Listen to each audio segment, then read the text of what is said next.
Hey guys, welcome to my channel Bioachievers. This is your Purti ma'am. In this video, we will discuss the important questions of breathing and exchange of gases. This is the chapter number 17 of class 11th NCRT book, and the updated PYQ 2021 to 2011 are available on my Telegram channel, which is also given in the description box. So let's get started. Respiration involves one of the following set of processes. तो first understand what is respiration according to NCERT. इसके 5 steps हैं.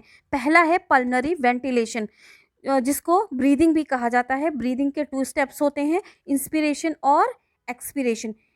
Inspiration का meaning है breathe in, यानी कि drawing of air into the lungs, और expiration का मतलब है pumping the air outside the lungs, यानी कि ब्रीद आउट. देखो, दूसरा स्टेप है एक्सचेंज ऑफ गैसेस. कहाँ पर? between the alveoli and the blood. Okay, now next step is transportation to the tissues, और फिर next है diffusion of gases between the blood and tissue, और फिर finally utilization. So here the correct option is the inspiration, exchange of gases and expiration. Inflammation of the lungs covering causing severe chest pain, है ना. तो यहाँ पर क्या हो रहा है? इन्फ्लामेशन ऑफ लंग्स कवरिंग की बात की जा रही है. तो कवरिंग मतलब हो जाता है प्लूरल मेम्ब्रेन. 2 मेम्ब्रेन्स होती है. जो आउटर साइड होती है that is called the parietal pleural membrane, that is contact with the rib cage, और इनर प्लूरल मेम्ब्रेन को कहते हैं विसरल प्लूरल मेम्ब्रेन, और ये कॉन्टैक्ट होता है with the alveoli. So here यहाँ पे जो डिजीज होगी वो होगी pleurisy. When the oxygen supply to the tissues is inadequate, the condition is, यानी कि जब ऑक्सीजन की जो सप्लाई है वो कम है ना, प्रॉपर नहीं है, तो यहाँ पर जो बेस्ट आंसर है दैट इज हाइपोक्सिया. हाइपो मतलब होता है कम, ठीक है. तो this is the correct option. Asphyxia means होता है कि there is absence of oxygen, और वहाँ पर सफोकेशन हो जा रहा है पेशेंट का, तो आप एस से रिलेट कर सकते हैं सफोकेशन. प्लूरेसी अभी हम लोगों ने डिस्कस किया. Anoxia also meaning the absence of oxygen. During inspiration the air passes into the lungs due to. देखो, इंस्पिरेशन में क्या होता है? ब्रीद इन प्रोसेस होती है, ये सभी को पता है, यानी कि हम लोग एयर जो है वो कहाँ पर होती है? Air is drawn into the lungs. तो देखो, बॉयल्स लॉ के अकॉर्डिंग पहली चीज़ तो इम्पॉर्टेंट है कि वो एयर का जो फ्लो है वो high pressure area to low pressure और वॉल्यूम के रिस्पेक्ट में pressure is inversely proportion to the volume, okay, of the area. So यहाँ पर लंग्स की अगर हम लोग बात करें, और लंग्स में क्या करना है? एयर को आना है, air should be drawn into the lungs. तो यहाँ पर लंग्स का प्रेशर होगा कम और वॉल्यूम होगा ज़्यादा, तभी वहाँ पर एयर आएगा. तो यहाँ let us see the options. Increase in volume of thoracic cavity, volume ज़्यादा हो रहा है, and fall in the lung pressure, this is the right answer. Falling the pressure inside the lungs. अच्छा, यहाँ पर only falling the pressure, but the exact answer is this, so this is the right answer. Reduction in respiratory surface of the lungs due to the breakdown of the partition in the alveoli is known as. देखो, यहाँ पर क्या हो रहा है कि destruction हो रहा है, ब्रेकडाउन हो रहा है ऑफ द एल्वोलाई. तो ये एक डिजीज होती है, उसको हम लोग कह सकते हैं emphysema, and it is all due to the cigarette smoking, that is due to the presence of the carcinogen, और ये क्रोनिक इफेक्ट है. Vital capacity of lungs of an average human is. Vital capacity को समझने के लिए सबसे पहले हम लोग इस चार्ट को देखेंगे. तो वाइटल कैपेसिटी होता क्या है actually? Volume of air expired forcefully after the forceful inspiration, यानी कि इंस्पिरेशन फोर्सफुल होने के बाद जितना एयर अमाउंट ऑफ एयर हम लोग एक्सपायर कर सकते हैं वो भी फोर्सफुली, उसको हम लोग मैक्सिमम अमाउंट ऑफ एयर जो एक्सपायर करते हैं उसको हम लोग कहते हैं वाइटल कैपेसिटी. तो सबसे पहले इसको देखते हैं कि इंस्पिरेटरी रिजर्व वॉल्यूम, यानी कि IRV plus ERV, expiratory reserve volume, and plus tidal volume. So this is the formula, और यहाँ पर इसका जो आंसर होगा that is 3000 ml to 4500 ml. So this is the right answer. कुछ और इम्पोर्टेंट डेटा देख लेते हैं इस चार्ट से. तो सबसे पहले टाइडल वॉल्यूम की बात करें तो टाइडल वॉल्यूम वो वॉल्यूम होता है जो कि हम लोग नॉर्मल ब्रीदिंग में इंस्पायर या एक्सपायर करते हैं, और इसका जो क्वांटिटी होती है that is 500 ml. Then residual volume क्या होता है कि the air that remains in the lungs after forceful expiration, यानी कि इतनी जो एयर है वो रहती है, यानी कि वो कोलैप्स करने से हमको बचाता है, और उसका जो वॉल्यूम होता है दैट इज 1200 ml। एक और क्वेश्चन पूछा जाता है that is functional residual capacity. तो फंक्शनल रेसिडुअल कैपेसिटी क्या है, that is FRC, it is the ERV plus RV, यानी कि volume of air remain after normal acceleration, यानी कि नॉर्मल एक्सहेल करने के बाद जितनी एयर बची रहती है उसको हम लोग बोलते हैं फंक्शनल रेसिडुअल कैपेसिटी, और इसका जो अमाउंट है वो 2.4 litres. The greatest quantity of air that can be expired after a maximum inspiratory effort, तो अभी हम लोगों ने ये डिस्कस किया है, और इसका आंसर क्या होगा, vital capacity. Okay, volume of air left after maximum forceful expiration in the human lung is, तो ये भी अभी हम लोगों ने डिस्कस कर लिया कि एक्सपिरेशन के बाद जो एयर बचती है that is known as the residual volume.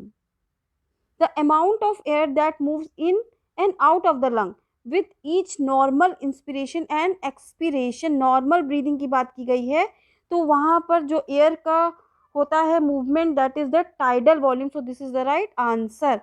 Partial pressure of oxygen in the inspired and expired air is respectively, so यहाँ पर ये याद करना है आपको कि जो पार्शियल प्रेशर होगा, जो ब्रीदिंग हम लोग करते हैं उसमें 158 है, और जो एक्सपायर करते हैं दैट इज 116 mmHg ऑक्सीजन का होता है प्रेशर।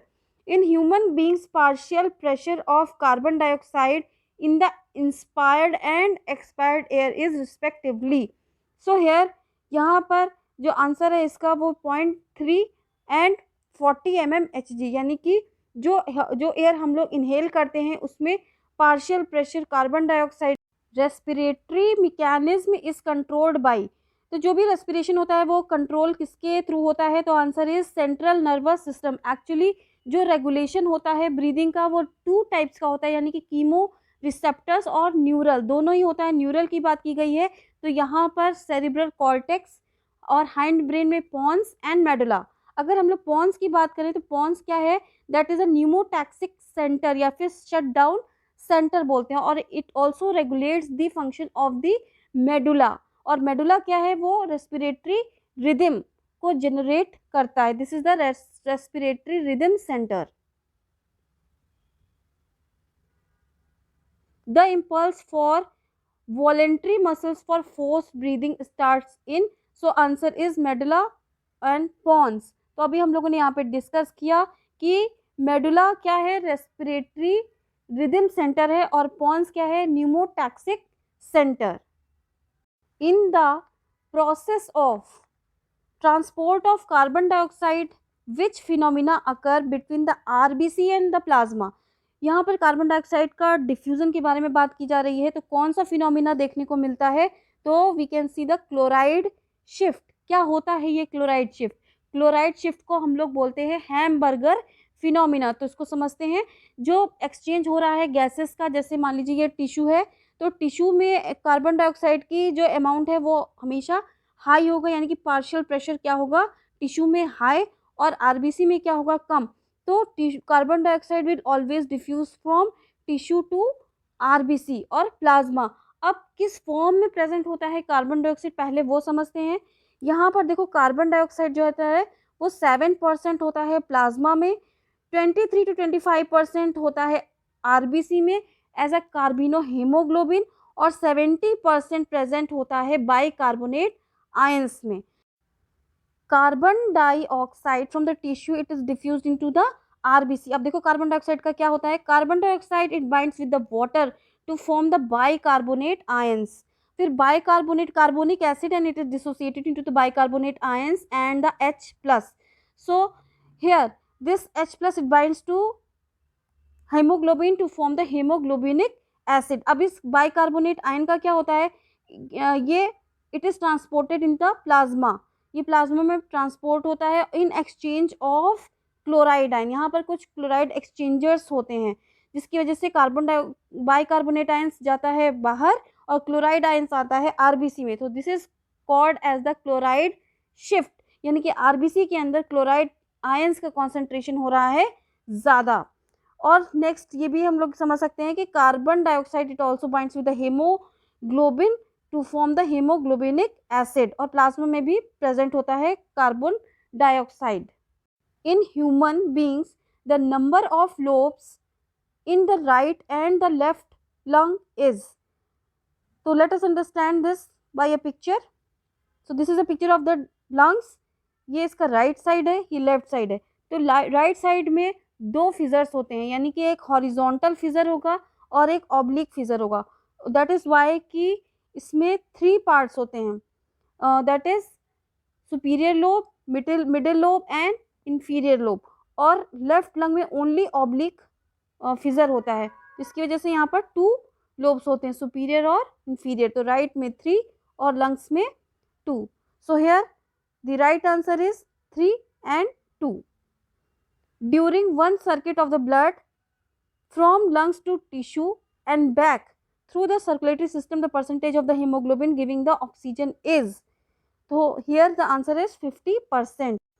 अगर हम लोग टिश्यू लेवल की बात करें, देखो टिश्यू में क्या होगा, जैसे कोई भी एक्सरसाइज होती है ना, तो वहाँ पर क्या होगा, कार्बन डाइऑक्साइड का लेवल होगा ज़्यादा, यानी कि partial pressure of carbon dioxide ज़्यादा है, और क्या है, ऑक्सीजन है कम, तो वहाँ पर डिमांड होगी कि नहीं ऑक्सीजन की, वहाँ पर उसको टिश्यू को ऑक्सीजन चाहिए। अब हम बात करते हैं आरबीसी में, तो आरबीसी में क्या है कि देखो जितना ज़्यादा डिमांड तो उतना ज़्यादा वहाँ पर डिसोसिएशन हो रहा है, किसका, हेमोग्लोबिन और ऑक्सीजन का, ठीक है। यानी कि आप ऐसा समझ सकते हैं कि जितना ज़्यादा कार्बन डाइऑक्साइड है का डिमांड है तो उतना ही ज़्यादा क्या होगा, डिसोसिएशन, यानी कि अगर परसेंटेज सैचुरेशन ऑफ हीमोग्लोबिन की बात करें तो परसेंटेज सैचुरेशन ऑफ हीमोग्लोबिन होगा कम, ठीक है, तभी तो ऑक्सीजन डिसोसिएट होगी और वो डिमांड को पूरा करेगी।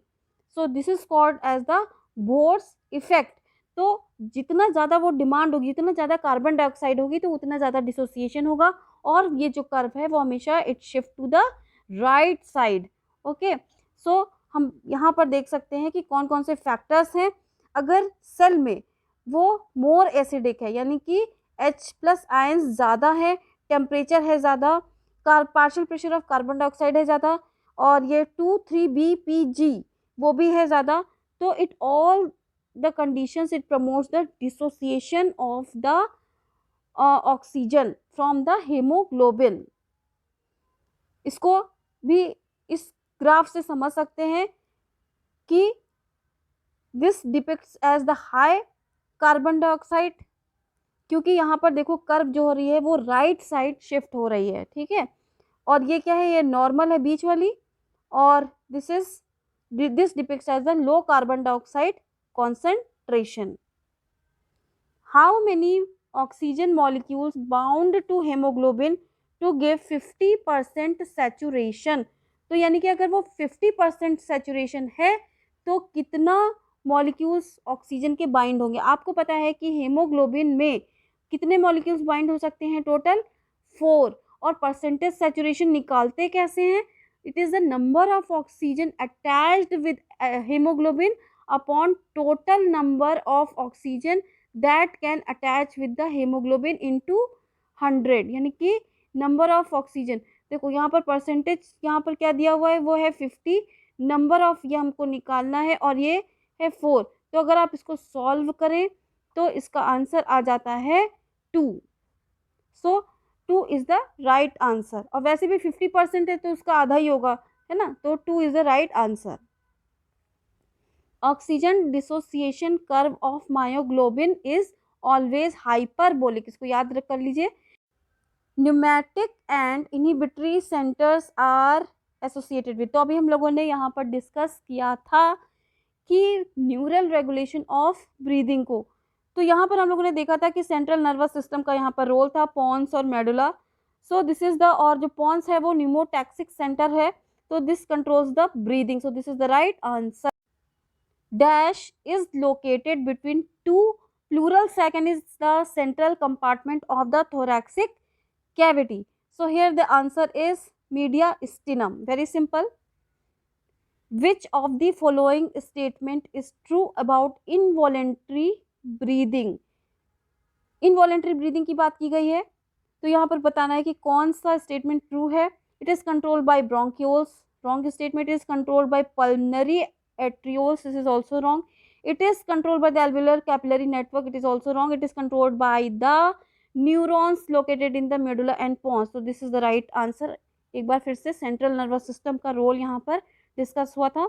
Next, the total number of the alveoli present in the human lungs is estimated to be around, तो कितने एल्वेलाई होते हैं? That is the 500 million. So this is the right answer. Which one of the following statement is false about the trachea? So trachea की बात की गई है, C shape rings होती हैं. It is covered by the epiglottis, ये भी correct है. It splits into the right and the left lungs. So this is also correct.